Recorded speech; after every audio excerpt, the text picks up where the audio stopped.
En fait, il y a 7 disciplines dans le roller de vitesse. 7, dont le roller, donc dans le roller de vitesse. Ça, c'est 2 types de rollers différents. Vous apportez un roller qu'on dit en grand tourisme, faire du fitness, vous pouvez vous balader, vous pouvez sauter, vous pouvez faire plein de choses avec ça.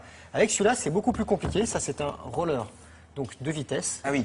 Et celui-ci, donc, il a des roues beaucoup plus grandes, une platine beaucoup plus grande aussi. Et avec ça, vous allez très vite. Le but du jeu en vitesse, c'est d'aller vite. Voilà. C'est pas très compliqué. Le premier, pour la vitesse, c'est plutôt. C'est ça. Le premier à l'arrivée a gagné.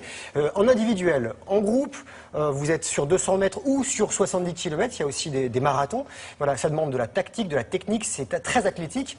On a testé ça du côté de Nantes. En fait, il y a 2 pôles de sportifs de haut niveau. Il y en a un qui est en Gironde et un qui est à Nantes. Et j'ai tenté de ne pas me prendre un gadin sur mes patins.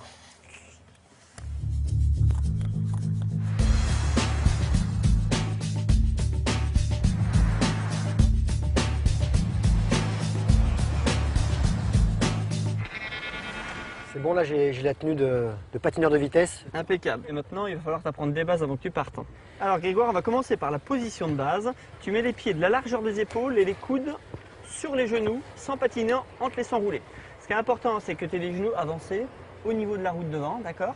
Pour pas être en déséquilibre, tu vois, arrière, ni en déséquilibre avant, d'accord? Tu auras une bonne solidité sur tes rollers. Là je suis solide là.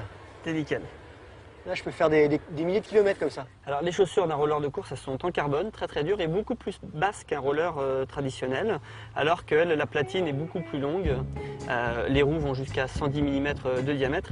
Et enfin, les roulements qui permettent de rouler beaucoup plus vite qu'un roulement quelconque. C'est difficile de pratiquer dans la rue avec ce type de roller, ou alors il faut vraiment avoir l'habitude et bien maîtriser parce qu'il n'y a pas de frein, c'est fait pour aller vite avant tout. Plus bas, les coudes sur les genoux, voilà, avance bien les genoux. Et là, tu vas patiner en essayant d'utiliser. Ouais, voilà, bien les bras, attention, un bras après l'autre. Il suffit que je pousse, ça part tout seul. Alors ça se pratique à la fois sur piste, sur des anneaux qui font 200 mètres le tour et qui sont relevés dans les virages, et également sur route. Alors pour les courses de vitesse, il y a 300 mètres, 500 mètres, et pour les distances de fond, il y a 10, 20 km et enfin le marathon. Les vitesses moyennes sur les marathons, c'est autour de 40 km/h, et sur les sprints, ça monte à près de 55 km/h sur le plat.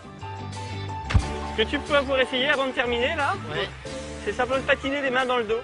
C'est chaud. La plupart des courses sont sur un classement individuel, mais vient se greffer un travail d'équipe comme on peut le voir en cyclisme avec un leader et des coéquipiers. Et au-delà de ça, il y a un relais qui est une course par équipe.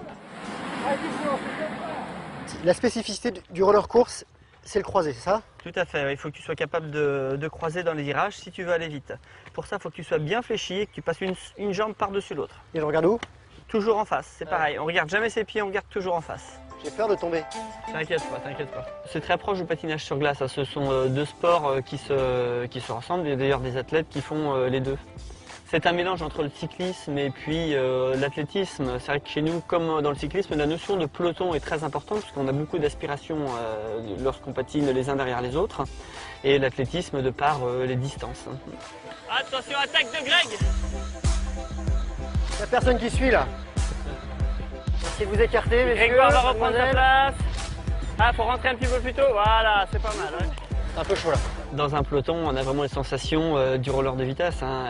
Surtout une fois qu'on a acquis et qu'on le fait sans réfléchir, et ben on a toute cette notion d'aspiration qui est vraiment importante. Quand on est dans un gros groupe, il y a jusqu'à 30-40% d'efforts en moins. Et puis il y a cette notion de glisse qu'on peut retrouver dans tous ces sports. Ouais. Direct. Attends, attends. Attends toi, Déborah, j'arrive.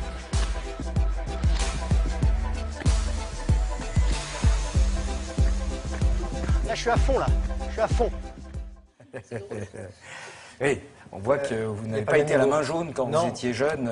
Là où vous vous rendiez avec les quads. Avec exactement, les vrais patins, comme on disait. C'est pas des rollers, on disait des patins. Dites-moi, il y a une petite question de revêtement, parce que quand on est sur une piste, tout va bien avec le roller, mais 70 km parcourus pour les marathons. Circuit sur route, c'est un peu plus compliqué parce que le revêtement n'est pas forcément idéal pour rouler, mais bon, vu que ça roule tout seul. Tout terrain. On peut Alors, tout terrain, sur route, sur bitume. Vous n'allez pas vous balader avec ça dans les cailloux. De toute façon, en roller, vous n'allez pas dans les cailloux. On fait rarement du roller. Et on va saluer cette équipe parce qu'elle est rentrée des championnats d'Europe avec 25 médailles, dont 3 en or, l'équipe de France de roller de vitesse. Ils seront aux Jeux mondiaux. Les Jeux mondiaux, ce sont les sports non olympiques qui se retrouvent à Cali, en Colombie, là, dans quelques jours. Ils seront là-bas, donc on espère qu'ils ramèneront plein de médailles. Et il y a 800 clubs en France de roller en tout. Vous pouvez en avoir à côté de chez vous, 50 pistes. Donc allez essayer.